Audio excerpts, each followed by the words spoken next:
你好，新的一期老胡答问，在这个节目时间里，老胡回答来自我的微信群的群友的问题。我们看看今天这个问题，他说：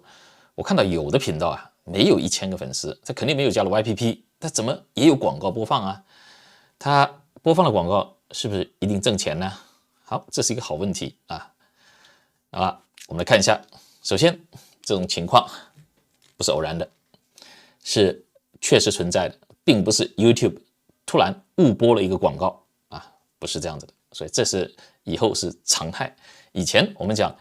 这个频道如果是他没有加入 YPP， 他没有开始挣钱，如果看到广告是非常非常偶然的，很少的这种情况。但是他在大概半年以前，他更改了他的用户条款啊，所以呢情况就变化了。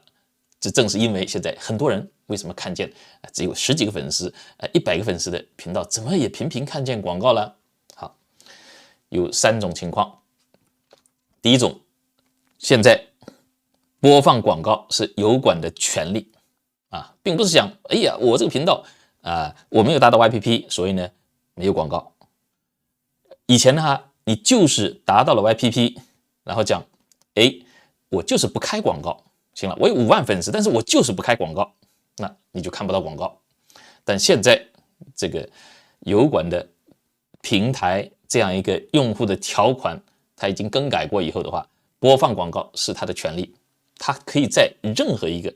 你上传到油管的视频前面、中间、后面插播广告，他不需要通知你。你讲我呢就是自由的传播信息，我不想开任何广告，不行，你现在根据新的这个用户条款，它是我想播就我播，你要是不服，你就别上 YouTube 来，就这个，所以这是最重大的一个政策的改变。那么我总结告诉你，就是播放广告现在是油管的权利，跟 YPP 无关啊。好，第二个是这个频道里头的你看见的这个视频，它有版权主张，版权主张这个情况，也就是说，一旦有版权主张，那个版权主拥有人他有权在你这个平台里头播放广告。那这个怎么理解呢？就是说，你还没有达到 YPP， 然后你又用了我的音乐作为背景音乐，然后你挣了播放量，你又有这个攒了粉丝，但是我作为版权这个拥有人，我一点好处都没有，对吧？所以呢 ，YouTube 这样平台是这样子设计的，就这样，这种情况，我就是可以给你加播广告啊，所以这样子保护了那个版权人这样一个权益，它背后的思想是这个样子的啊。好，第3种情况 ，YouTube 的官方的 MCN 这个数量不是太多，他们有一种叫做自有的管理账号，这种管理账号直接就可以不需要1000个粉丝、4000个小时这样一个要求，直接就可以开始从创建频道的上传第一个视频，它就可以开始赚钱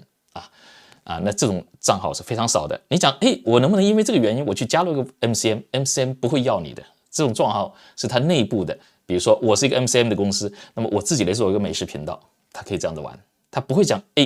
我都不知道你是什么样的背景，你能不能做起频道来？你讲你好厉害，我来在这边给你这样一个账号，从第一天让你赚钱。一般 MCN 不会拿他们的公司的信誉来替你背书，对吧？所以一般来说 MCN 不仅是收新人，是要求你已经 YPP 批准过了，而且是门槛绝对不会是 YPP 那么低，一般来说要比较大的号他才愿意让你加入这个 MCN， 所以是这样一个道理。所以第3种情况，我只是告诉你有这种可能性，你看见广告或者是赚钱，但是呢这种情况 99.99% 的人都不适合啊，前面2个是常见的。好，这样的播放广告赚不赚钱呢？我告诉你，除了第3种这种 MCN 自有的管理账号，它从第一天就开始赚钱以外，其他的都必须加入了 YPP， 这个频道主才能赚到钱。注意了，这个概念是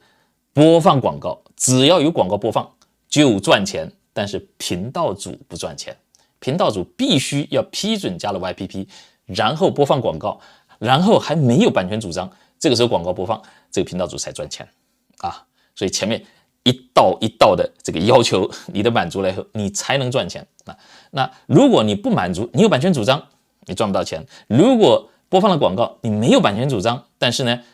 你还没有加入 YPP， 也不赚钱。好，那谁赚钱了呢？广告一播放就广告主要花钱，那当然就是油管赚了钱。我再讲一遍，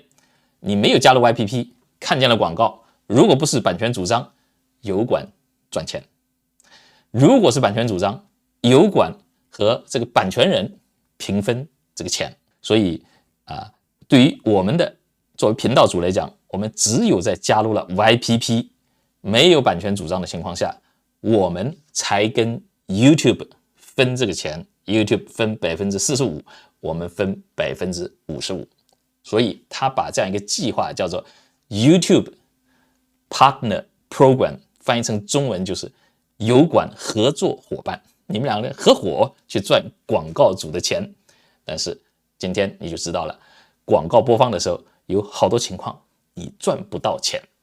他们私分了，就是这样一个情况。好的，希望通过我今天这样的讲解，你把这样一个问题彻底的弄清楚了。谢谢，再见。